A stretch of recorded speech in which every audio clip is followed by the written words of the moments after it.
नमस्कार, सुस्वागतम, वेलकम, अभिनंदन। मैं हूं आपके साथ आपकी अपनी होस्ट डॉक्टर वायरा की। आपका स्वागत अभिनंदन करती हूं, आपको प्रणाम करती हूं। 28 जुलाई 2025 सोमवार, नाग पंचमी। आपको बताने जा रही हूं क्या है विशेष। चलिए, नाग पंचमी अगर इस वर्ष आपको बहुत दुश्मन तंग कर रहे हैं, कोई आपका जीना हराम कर रहा है, किसी ने आपकी जिंदगी के अंदर बवाल मचा रखा है, तो ये दिन आपके लिए स्पेशल है। लेकिन नाग पंचमी पर नाग देवता कर देंगे आपका बेड़ा पार। नागपंचमी हिंदुओं का एक पारंपरिक त्योहार है और हिंदू समुदाय में इसका महत्व बहुत ज्यादा है। यह हर साल श्रावण मास की शुक्ल पक्ष की पंचमी तिथि को मनाया जाता है।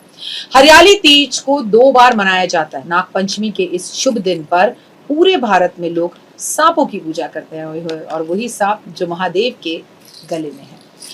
भक्त भगवान शिव के साथ सांपों का संबंध मानते हैं, पाते हैं, और इसलिए भगवान को हमेशा पूजा जाता है। किसके साथ? शिव के साथ सांपों को पूजा जाता है। तो इस बार नाग पंचमी का त्योहार 28 जुलाई को ही मनाया जा रहा है। लेकिन 28 जुलाई को नाग पंचमी शुरू हो रही है, लेकिन शाम को शुरू हो रही है।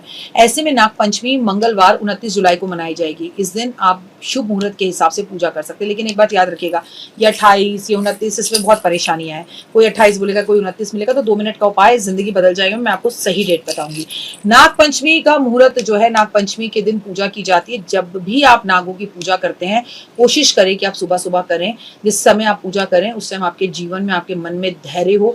नाग पंचमी 2025 पूजा की जो विधि है बहुत सिंपल है। नाग पंचमी के दिन सुबह जल्दी उठें, स्नान करें, व्रत का संकल्प करें, बाद में मंदिर जाके शिव का जल से अभिषेक करें, भगवान शिव को बेलपत्र अर्पण जरूर करें। नाग पंचमी के दिन खास तरीके से नागों को भोग लगाएं। नाग पंचमी के दिन नाग देवताओं को प्रसन्न करने के लिए कुछ खास भोग अर्पित करे जाते हैं, जैसे धान के लावे की खीर और चूरमा के लड्डू, केसर की खीर, खीर पूरी, मालपुआ और दूध। नागपंचमी के दिन क्या करें?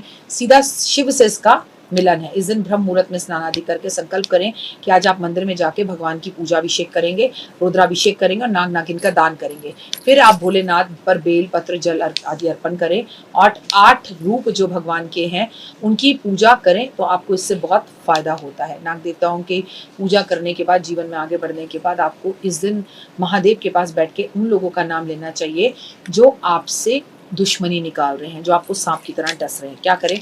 एक छोटा सा बर्तन ले लें, उसमें दूध भर लें, उसमें चांदी के नाग नागिन रखकर महादेव के चरणों में अर्पण कर दें।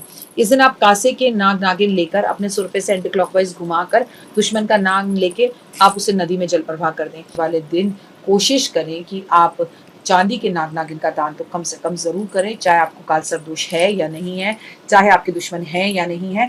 और भगवान के गले में जो नाग है उसके ऊपर आप विशेषकर शहद अर्पण करें, उन लोगों का नाम लेकर जो आपके पीछे पड़े। नाग पंचमी पर शिव को नाराज ना करें कतई। नाग पंचमी के दिन जमीन पर हल चलाना से बचना चाहिए। आपको अपने गमलों के अंदर भी जो उनकी खुरपी होती है वो मारने से बचना चाहिए। ऐसे में सांपों को चोट लग सकती है, नुकसान पहुंचता है और शिव आपको बहुत क्रोधित हो जाते हैं आपसे। नाग पंचमी के दिन भूल कर भी सांप को नहीं मारना चाहिए। अगर आप सांप को नुकसान पहुंचाते हैं तो ये पाप है।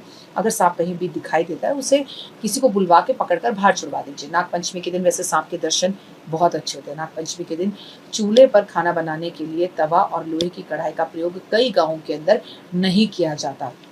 कहते हैं ऐसा करने से नाग देवता नष्ट हो जाते हैं, लेकिन ये आपके हमारे घर पर इतना एप्लीकेबल नहीं होता, ज़्यादा गाँव देहातों में होता है।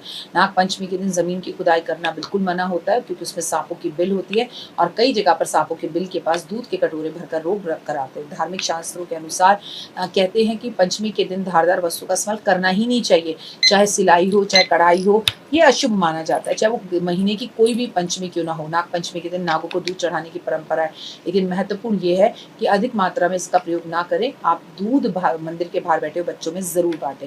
नाग पंचमी के दिन माना जाता है कि शिवलिंग पर जल अर्पण करना महादेव प्रसन्न होते हैं और चांदी के छोटे छोटे नाग नागिन ले जाकर शिव जी पर रखना, इससे भगवान बेहद पसंद होते हैं। इस दिन आपको खीर का भंडारा जरूर करना चाहिए। इस दिन जरूरतमंद लोगों के बीच में आप दूध बांट सकते हैं, दूध का भंडारा कर सकते हैं, छबील बांट सकते हैं, जिससे भगवान का विशेष आशीर्वाद आपको मिलता है। बेलपत्र के साथ साथ धतूरा भी भगवान पर अर्पित इस दिन जरूर करना चाहिए। नाग पंचमी के दिन आपको कच्चा दूध महादेव पर दूध का गाय का दूध अर्पण करना चाहिए। इस दिन कई लोग अपने घर के बाहर जो है सांप बनाते हैं और खासकर अपनी किचन के बाहर, और उस पर जो है कलावा भी लगाते हैं। सब लोगों के नागपंचमी पर पूजा करने के तरीके अपने अपने हैं, लेकिन ये बात सही है कि आपको नागपंचमी पर सावन के टाइम पर महादेव की विशेष पूजा करनी चाहिए, उनका आशीर्वाद प्राप्त करने के लिए। सही डेट 27 जुलाई है, 28 है कि 29 है, इसको लेकर अभी कई पंचांगों में अलग अलग तरीके बताए जा रहे हैं, लेकिन 2 मिनट का उपाय ज़िंदगी बदल जाए में मैं आपके साथ सही डेट शेयर करूंगी। लेकिन ये बात सही है कि कभी भी सावन के महीने की जो आप हम जो सावन का महीना होता है उसकी जो शुक्ल पक्ष की पंचमी होती है, श्रावण मास की शुक्ल पक्ष की पंचमी को हम मनाते हैं ये खूबसूरत सा त्योहार, जिसे हम नाग पंचमी कहते हैं। और कथाओं के अनुसार इस दिन नागों की पूजा की जाती है, जिससे भगवान शिव बेहद ज़्यादा प्रसन्न होते हैं। तो अच्छे से इस त्योहार को मनाइए, और 2 मिनट का उपाय ज़िंदगी बदल जाए में भी मेरे 2 मिनट के उपाय को ज़रूर देखिए। लेकिन हाँ, चांदी के नाग नागिन अभी तक नहीं खरीदे हैं तो खरीद ज़रूर लीजिए।